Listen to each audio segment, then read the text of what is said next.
사도신경으로 신앙을 고백하겠습니다. 나는 전능하신 아버지 하나님 천지의 창조주를 믿습니다. 나는 그의 유일하신 아들 우리 주 예수 그리스도를 믿습니다.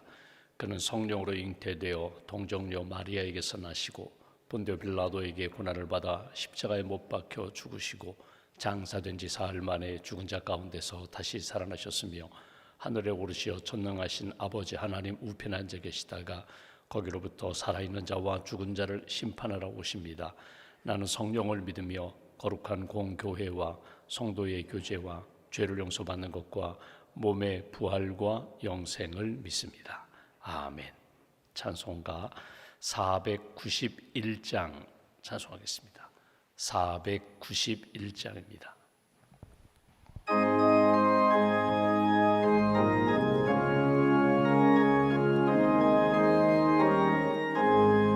저 높은 곳을 향하여 날마다 나아갑니다. 내 뜻과 정성 모아서 날마다 기도합니다.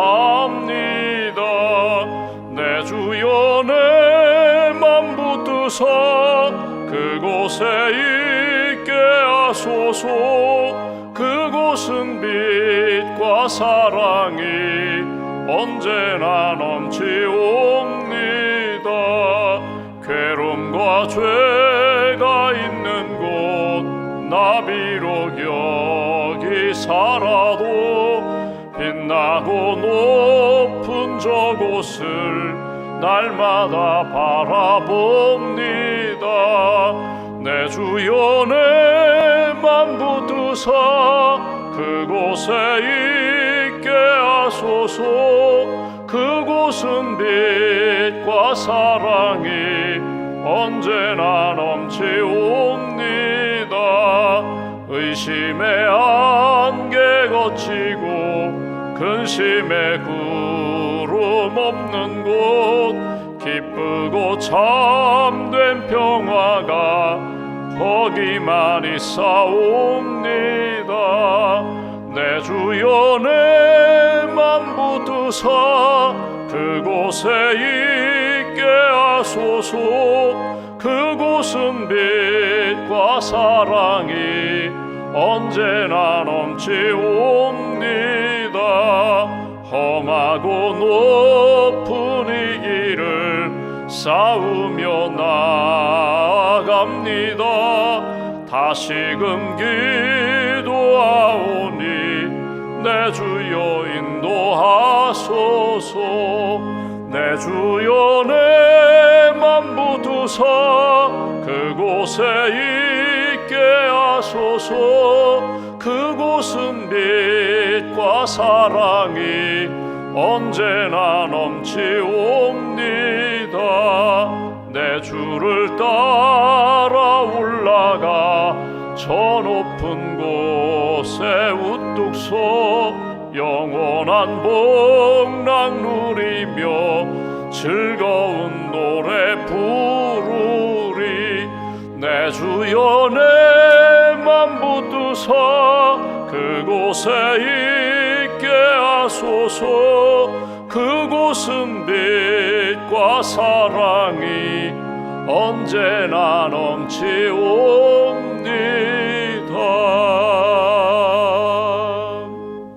기도하겠습니다. 하나님 감사합니다. 믿음을 주셔서 감사합니다. 예수님 믿고 구원받게 하시고 예수님의 이름으로 날마다 은혜의 보좌 앞으로 나아가 기도하며 주의 은혜 가운데 살아갈 수 있도록 함께해 주셔서 감사합니다. 이 아침에도 건강 더하여 주시고 주님 앞에 엎드려 기도하며 찬양하며 주의 음성 들을 수 있도록 경건의 사람으로 인도해 주셔서 감사합니다. 기도로 하루를 시작합니다. 오늘 이루어지는 모든 일들 가운데 선과 악을 분별하며 하나님의 뜻과 세상의 욕망을 분별하며 하나님이 내게 맡겨주신 사명과 또 그 귀한 말씀에 순종하며 주님을 기쁘시게 하는 복된 하루, 복된 발걸음 이어갈 수 있도록 은총 내려 주시옵소서. 이 아침에도 우리가 찬송 부른 것처럼 날마다 주님을 바라보며 기도합니다. 은혜 가운데 살아갑니다. 하나님, 우리가 이 세상 속에서 살지만 영원한 하나님의 나라 천국을 잃어버리지 않게 하시고 하나님의 다스리심과 하나님의 예비하심과 영원한 평강의 그 시간을 소망하며 준비하며 살아가는 하나님의 사람들로 세워 주시옵소서. 가정의 달에 하나님 믿음의 부모님을 허락해 주셔서 감사합니다. 또한 우리에게 자녀를 허락해 주셔서 감사합니다.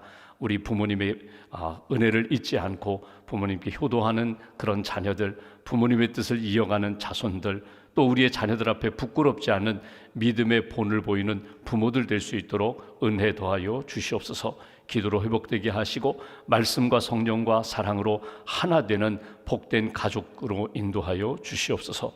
주님의 몸된 교회 126년의 역사 가운데 좋은 우리 목회자들을 보내주시고 좋은 장로님들을 세워주시고 또 기도의 일꾼들을 세우셔서 감사합니다.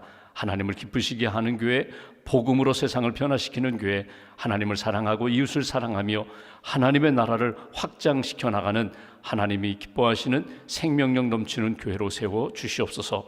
하나님, 평생 주의 몸된 교회와 하나님 나라를 위하여 헌신하신 우리 원로 목사님, 원로 장로님, 원로 권사님들 그 수고와 헌신을 주님 기억하시고 하나님 노년에 강건케 하시며 평안케 하시며 모세가 120세까지 눈이 흐리지 않았던 것처럼 하나님께서 맑고 밝은 영성과 건강의 복을 허락하여 주시옵소서. 하나님, 다음 세대를 위하여 기도하며 양육하는 우리 교육부 선생님들을 비롯한 모든 양육자들에게 은혜를 덧입혀 주시고 한 영혼을 천하보다 귀히 여기시는 주님의 마음을 품고 기도로 섬기며 사랑과 말씀으로 잘 섬길 수 있도록 은혜를 더하여 주시옵소서. 이 아침에도 기도합니다. 하나님을 뜨겁게 사랑하기를 소망합니다. 날마다 주님의 은혜 가운데 영적으로 회복될 뿐만 아니라 우리의 삶에 여러 가지 얽히고 설킨 많은 문제들이 주의 은혜 가운데, 주의 사랑 가운데 풀리고 해결되기를 소망합니다. 주여, 우리의 중심을 붙들어 주시옵소서. 일터에서, 직장에서 사람들과의 관계 속에서 어려움을 겪고 있는 성도들에게 사랑의 영으로 더하여 주시고 성령님께서 하나님이 모든 고난과 역경 가운데서 능히 감당하고 이길 수 있는 사랑의 영, 성령의 충만함으로 주께서 채워 주시옵소서. 우리의 일터가 선교의 기업이 되게 하시고 선교의 현장이 되게 하시고 예수님의 향기와 편지를 잃어버리지 않는 믿음의 사람, 기도의 사람, 성령의 사람으로 주님 함께하여 주시옵소서. 오늘 경로대학 야외 학습을 떠나게 됩니다. 어르신들 평안케 하시고 감사와 기쁨 넘치게 하시고 섬기시는 모든 분들 은혜 가운데 아름다운 하루, 감사와 기쁨이 넘치는 복된 한 날 될 수 있도록 성령님께서 주장하여 주시옵소서. 주의 몸된 교회가 계획하는 5월에 여러 가지 행사들이 있습니다. 부서가 계획하는 일들이 있습니다. 사람이 마음으로 자기 길을 계획할지라도 걸음을 옮겨주시는 분은 여호와 하나님이라고 하셨는데 하나님을 기쁘시게 하는 모임과 행사와 프로그램이 될 수 있도록 모든 시간마다 주께서 주장하여 주시옵소서. 오늘도 기도 제목을 가지고 주 앞에 엎드렸습니다. 하나님 앞에 기도할 때 세상이 주지 못하는 하늘의 평안과 기쁨으로 채워주시고 오늘 하루도 주님이 내 안에, 내가 주님 안에 있음을 늘 의식하며 하나님 기쁘시게 하는 그런 길을, 그런 선택과 결정을 해나갈 수 있도록 주님 함께하여 주시옵소서. 1000번째 감사함을 기도의 제목을 담아 감사를 담아 주 앞에 봉헌하오니 예물과 삶을 받아주시고 하나님의 영광, 하나님의 뜻 이루는 복된 가정과 일터와 자녀들로 붙들어 주시옵소서. 한날의 삶을 온전히 주님께 의지하오며 우리의 구원자 되신 예수님의 이름으로 기도하옵나이다. 아멘. 오늘 말씀은 고린도서 4장 말씀 보겠습니다.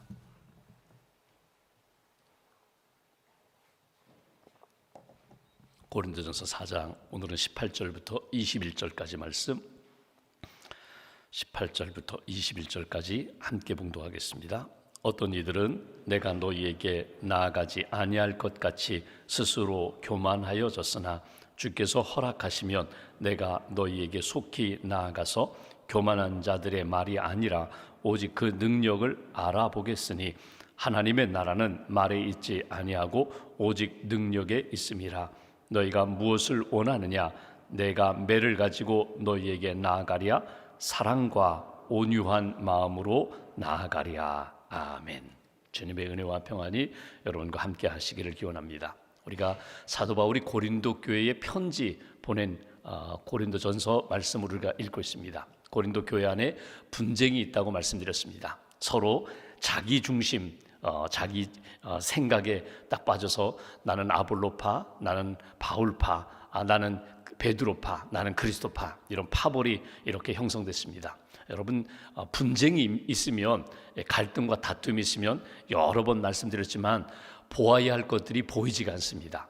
그리고 보는데 다른 사람들의 좋은 점, 선한 점, 잘하는 점이 보이는 것이 아니라 자꾸 단점이 보이게 됩니다. 그러니까 내 눈에 있는 들보는 보지 못하고 계속해서 다른 사람 눈에 있는 티끌만 본다는 것입니다. 그리고 지적을 합니다. 당신의 문제는 이거라고, 당신이 가지고 있는 약점은 이거라고. 그냥 기도하면 되는데 오히려 나를 돌아보면서 그 사람에 비하면 나는 더 큰 문제가 있는데 자신을 돌아보면 되는데 자신은 돌아보지 않고 끊임없이 다른 사람의 단점만 보게 됩니다. 말을 하면서 상처를 주고 또 그 말한 것 때문에 상처받은 사람이 또 공격하니까 상처를 받고, 시작은 누가 먼저 시작했는지 모르지만 결국은 모두가 다 상처를 안게 된다는 것입니다. 보아야 할 것 보지 못하고 들어야 할 것 듣지 못하고 품어야 할 은혜는 다 잃어버리고 마음이, 삶이 이렇게 황폐해진다는 것입니다. 그러니까 분쟁은 결국 사람들과의 분쟁으로 시작되는 것 같지만 하나님과의 관계가 약해지면은 결국 사람들과 갈등하고 분쟁하게 되거든요. 잘 보십시오. 가정이든 일터든 교회든 내가 정말 아끼고 사랑하는 사람들과의 관계, 그것이 어떻게 보면 나보다 훨씬 나이가 많은 분이든지 동갑내기든지 나이에 관계없습니다. 분쟁하게 되면 결국 모든 것들을 다 잃어버려요. 가장 중요한 것은 상처를 주고받는 것에 끝내지 않고 영적으로 점점 피폐해진다는 거예요. 기도가 안 돼요. 말씀이 들려지지 않아요. 사랑이 나오지 않아요. 내가 그를 아끼고 사랑했는데 전과 달라요. 그러니까 점점 더 멀어지게 되고, 그러니까 결국은 그 공동체가, 사람들과의 관계가 무너지게 된다. 바울이 계속 강조하는 것은 이것입니다. 내가 당신들에게 있어서는 영적인 아버지와 같은 존재다. 그 얘기 뭐냐면 나를 아버지라고 불러, 내가 아버지니까 나를 인정해줘, 존경해줘, 그 얘기가 아니라 처음으로 돌아가라는 이야기입니다. 처음 내가 고린도에 가서 복음을 전할 때 여러분이 나를 통해서 예수의 복음을 들었습니다. 처음 아볼로가 여러분들의 영적인 지도자가 됐을 때 얼마나 좋았습니까? 그런데 이제는 아볼로 말도 듣지 않아요. 권면도 듣지 않아요. 처음으로 다시금 돌아가라는 거예요. 첫사랑을 회복하십시오. 첫 번째 믿음의 고백을 회복하십시오. 그러면 하나님과의 관계가 잘 회복되면 여러분들 그 주변에 단점이 보이고 서로 갈등이 일어나는 그 모든 것들도 주의 은혜와 사랑 가운데 회복될 것입니다. 참 이상하죠. 그게 신앙의 신비거든요. 내가 기도했는데 기도하고 만나면 달라져요. 오늘도 여러분 누구를 만나든지 어느 가정을 방문하든지 어느 일터를 방문하든지 꼭 기도하세요. 기도하고 주님의 마음으로, 주님의 입술로, 주님의 손으로 이렇게 만나게 해달라고, 함께 하게 해달라고. 여러분 인간적으로 섭섭할 때가 있죠. 괘씸할 때가 있습니다. 저놈 만나고 싶지 않아. 근데 만났어요. 만났으니 그냥 억지로 악수라도 해야지라고 손을 잡자마자 그냥 사랑의 마음으로 이렇게 잡는 것이 아니라 그냥 형식적으로 잡고 빨리 빼야지. 여러분 이 마음으로 손을 잡고 악수하는 것과 내가 만났어요. 이미 만나기 전부터 하나님 사랑하게 해주세요. 축복합니다. 하나님 회복시켜 주세요. 기도하고 만나고, 기도하고 손잡고, 또 허락이 되면은 같이 이렇게 안아주기도 하고, 이렇게 다듬어 또 도닥여주기도 하고. 여러분 그러면 달라지거든요. 기도하고 악수하는 거하고 그냥 미움의 마음을 가지고 그대로 악수하는 거하고, 여러분 우리가 느끼는 게 다른 것처럼 하나님 앞에서 내가 오늘 어떻게 살아야 될까? 여러분 직장에서 다 좋은 사람들만 있는 게 아니죠. 나와 맞지 않는 사람도 있어요. 함께하고 싶지 않은 사람도 있어요. 그렇다고 내가 직장을 옮길 수는 없잖아요. 주어진 기간 동안 내가 이 사람들과 함께 살아야 되는데, 믿음의 사람, 사랑의 사람이 있는가 하면 믿음도 없고 늘 까칠한 사람이 있거든요. 그럼 어떻게 해야 되는가? 내가 그리스도인답게 하나님이 주시는 마음을 가지고 내가 먼저 손 내밀고, 내가 먼저 낮아지고, 내가 먼저 위하여 기도해주고, 그러면 어느 순간에 하나님이 성령님을 통하여 내 마음도 만져주시고 그의 마음도 만져주신다는 거예요. 이게 신앙의 신비거든요. 오늘 사도 바울이 고린도 교회에 이렇게 편지하면서 여러분이요 회복되기로 납니다, 하나 되기로 납니다, 그 바울의 가지고 있는 마음을 한번 이렇게 품고 오늘 말씀을 묵상해 보시면 좋겠습니다. 어제 읽었던 말씀 17절 말씀을 제가 다시 한번 보겠습니다. 17절, 이로 말미암아 내가 주 안에서 내 사랑하고 신실한 아들 디모데를 너희에게 보내었으니 그가 너희로 하여금 그리스도 예수 안에서 나의 행사 곧 내가 각처 각 교회에서 가르치는 것을 생각나게 하리라. 바울이 당장이라도 가고 싶어요. 근데 가지 않았어요. 가지 않고 기도합니다. 가지 않고 글을 씁니다. 편지를 써요. 그리고 자기가 가야 할 그 자리에 디모데를 먼저 보내는 거예요. 편지와 함께 디모데를 먼저 보내는 거예요. 오늘 묵상할 주제가 바로 이거거든요. 우리가 신앙생활하면서 당장 가서 시시비비 가리고 뭐 끝장을 내든지 아니면 받아주든지 당장 내가 해결하리라. 근데 여러분 그렇잖아요. 기도의 시간이 필요해요. 나도 돌아볼 시간이 필요하고, 그 사람 갈등하고 막 분쟁하는 가운데 자기도 모르게 하지 말아야 할 말을 이미 쏟아버렸어요. 그리고 사랑해야 되는데 사랑할 대상을 오히려 미워하면서 지금 막 이렇게 흥분되어 있고 마음이 차가워져 있는 그 영혼들이 좀 이렇게 회복돼야 할 시간이 필요한데, 오늘 바울은 지혜롭게 방법을 찾아갑니다. 내가 당장 가고자 하지만 아니다, 먼저 기도하겠다. 그리고 편지를 보내니 이 글을 통하여 너희들이 회복되기로 한다. 디모데를 먼저 보낸다. 디모데를 보내니 디모데를 통하여 너희가 회복되기로 한다. 제가 목회 생활하면서 겪었던 여러 가지 일들이 있는데, 제가 아주 젊었을 때 군에서 군목 생활할 때에 군 가족들과 함께 군인 아파트에서 살았거든요. 제가 4층에 살았습니다. 제 앞집에도 집사님이고 제 아래층 3층에도 집사님이고, 그냥 교회 다니는 분들이 그 아파트에 같이 사니까, 근데 어느 날 보니까 저녁에 막 쿵쾅쿵쾅 거려요. 아래층에서 쿵쾅쿵쾅 거려요. 좀 소리도 들리고, 그러더니 아이가 그 집에 이제 자녀가 둘이 있었는데, 딸들이 둘이었는데 아이가 올라왔어요. 목사님 빨리 우리 집에 와보세요. 엄마 아빠가 싸워요. 그래서 이제 내려간 거예요. 내려가 보니까 말이 아니에요. 그러니까 이제 여자 집사님은 막 울면서 밖으로 나가고, 그러니까 아내가 이제 그 집사님하고 가서 이야기하고, 제가 그 남자 집사님하고 딱 둘이 이제 앉았어요. 집이 말이 아니죠. 그러니까 부부싸움 현장에 아이들이 올라와서 목사님에게 도와달라고 노크해서 제가 달려간 거예요. 달려가서 보니까 그 속상한 남편이 속상한 일 때문에 결국은 부부가 대화를 하다가 격해지니까 말이 막 격해지고, 그러다 보니까 이제 물건이 막 오고 가고, 그러다 보니까 이제 집이 막 난장판이 된 거예요. 그러면서 대화를 하는데 말이 안 되는 거예요. 말이 안 돼요. 무슨 말을 하겠어요. 그렇다고 집사님 처음부터 다시 말해보세요 이럴 수도 없고, 그냥 아무 말 없이 그냥 앉아 있으면서 그냥 함께 그냥 이렇게 그냥 우는 거죠. 같이 남자 집사님이 그냥 울고 저도 울고, 그리고 이제 잠깐 기도하고 제가 그냥 올라왔거든요.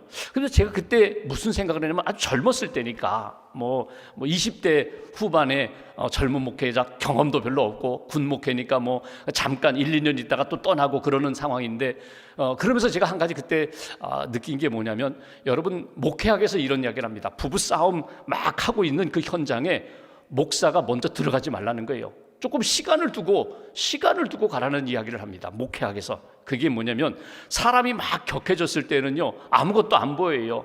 당신이 누구냐 이렇게까지 나가고, 그러다 보면은 나는 몰라, 난 하나님도 안 믿어. 사실은 믿고 그 마음에 있는 생각이 있는데 그것과는 반대로 자꾸 말하게 만들거든요. 사단이 그렇게 역사하는 거예요.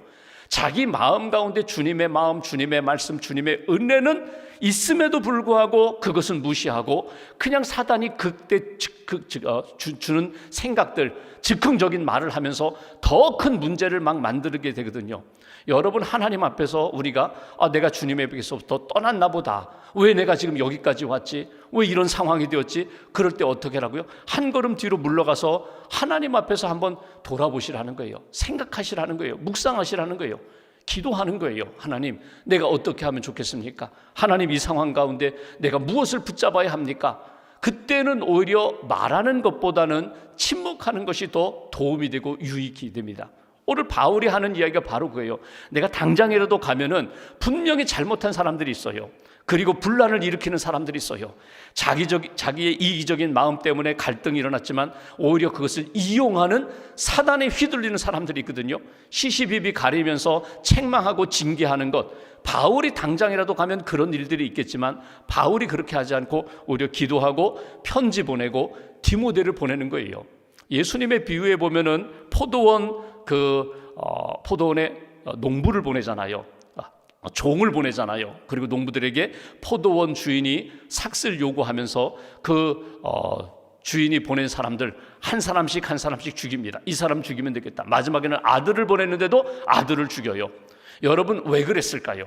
왜 주인이 당장 가서 야, 너희들 삭슬 내라, 아니면 너희들 나가라, 뭐 당장 심판하면 되는데 왜 주인이 종을 보내고 또 종을 보내고 마지막에 아들을 보낼까요? 이게 은혜거든요. 주시는 기회예요. 하나님이 우리에게 만약에 내가 잘못했어요, 내가 그리스도인답게 살지 못했어요, 내가 거룩하지 못했어요, 내가 덕을 세우지 못했어요, 그래서 당장이라도 주님이 내게 와서 심판하신다면 죄송합니다만 살아남을 사람이 없어요. 우리는 늘 넘어지고 연약해서 상처 주고 상처받으면서 힘든 시간을 보내는데 하나님이 오늘도 나에게 기회를 주신다는 것 여러분 잊지 마셔야 돼요. 은혜의 기간이에요. 돌아와야 되고 회개해야 되고 하나님 앞에서 깨달음을 얻어야 되고 다시 한번 믿음으로 결단하는 그런 믿음의 시간이 우리에게 주어졌다는 것, 이게 은혜거든요. 그래서 우리가 이 아침에도 기도합니다. 새벽에 기도하면서 어제 내가 실수했구나, 어제 내가 하나님의 뜻대로 내가 살지 못했구나, 회개하고 돌이키게 되고 또 결심하게 되고 하나님 앞에서 더 주님을 기쁘시게 하는 삶을 향하여 나아가는 거거든요. 오늘 바울이 고린도 교회에 편지하면서 그 내용을 합니다. 오늘 18절 말씀 읽어보실까요?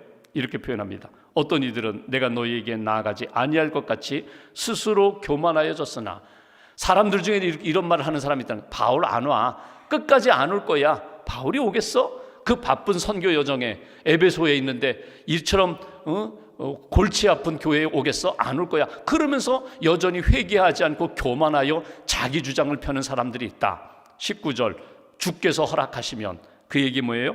주님이 원하신다면, 주님의 뜻이라면 오늘 내가 너희에게 속히 나아가서 교만한 자들의 말이 아니라 오직 그 능력을 알아보겠으니, 말이 아니라 그의 삶을, 그의 행위를 내가 알아보겠다.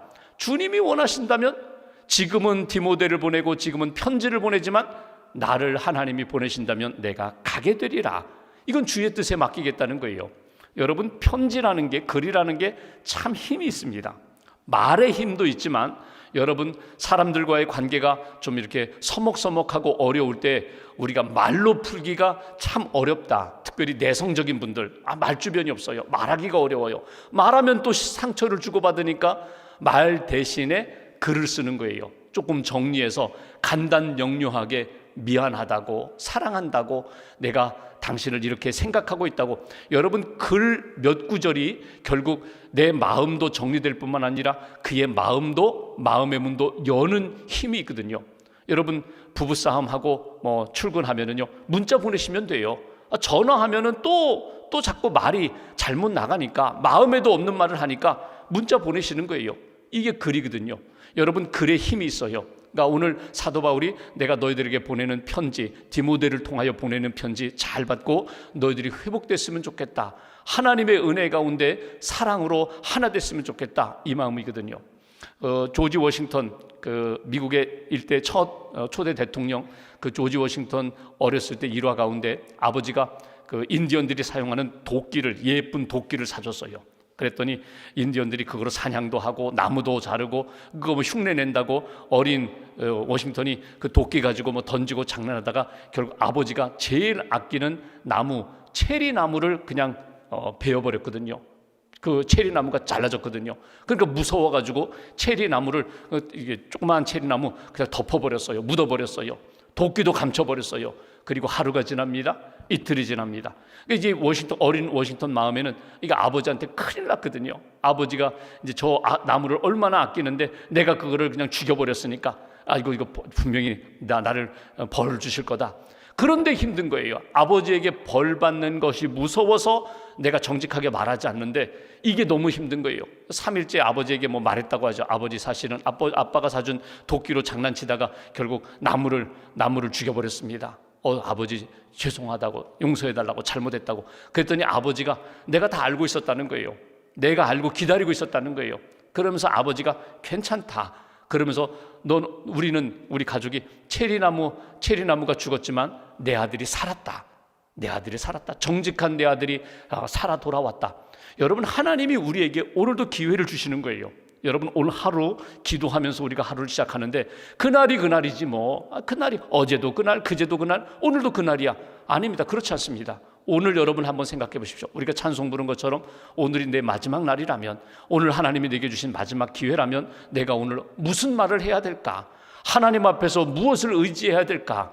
말 고백도 중요하고요. 또 하나는 하나님 앞에서 내 중심이, 내 삶의 방향이 어디로 향해야 될까?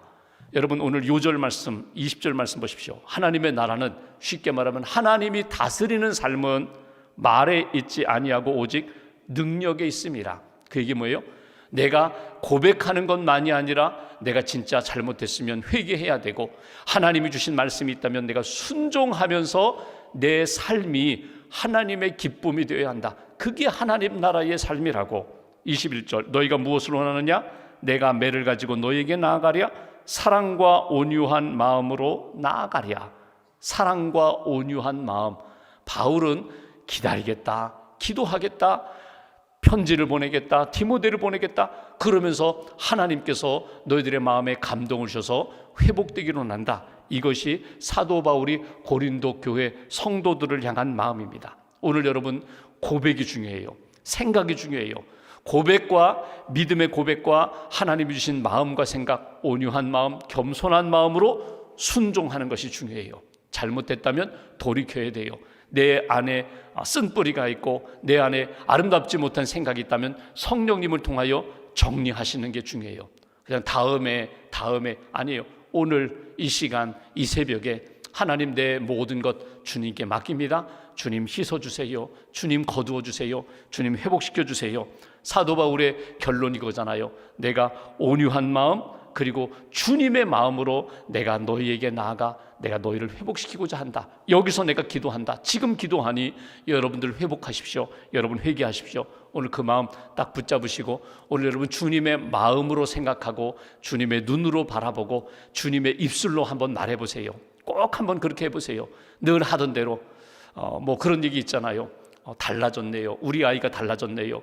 우리 남편이 달라졌네요. 우리 아내가 달라졌어요. 무엇이 달라졌는가? 중심이 달라지고 여러분 하나님의 마음을 품고 성령 충만하면 분명히 달라집니다. 그런 은혜가 오늘 여러분 묵상하는 가운데, 기도하는 가운데, 여러분 오늘 하루 일상생활 가운데 하나님의 은혜 가운데, 하나님의 능력 가운데 여러분의 삶이 변화되고 하나님의 기쁨이 되는 그런 복된 시간 이어가시기를 주님의 이름으로 기원합니다. 기도하겠습니다.